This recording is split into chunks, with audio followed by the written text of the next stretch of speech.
নমস্কার বন্ধুরা, দীপ kitchen with village ফুডে আপনাদের সবাইকে স্বাগতম জানাচ্ছি। তো বন্ধুরা কেমন আছেন? আপনারা নিশ্চয়ই ভালো আছেন।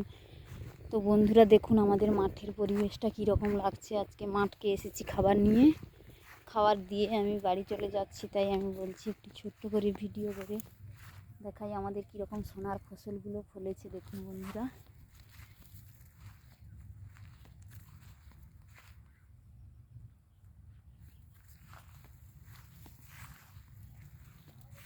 আমাদের মাঠে কিন্তু এখনও কাটতেও বাকি রয়েছে। আবার কারো কারো মেশিনে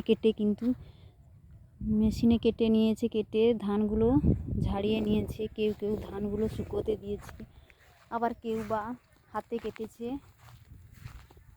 কারোর বাঁধা হয়ে গেছে, ধানগুলোকে চাঙা দিয়ে রেখে দিয়েছে। আমাদের মাঠটা কীরকম লাগছে দেখুন বন্ধুরা, কমেন্টে বলো কীরকম লাগছে মাঠটা। বাই।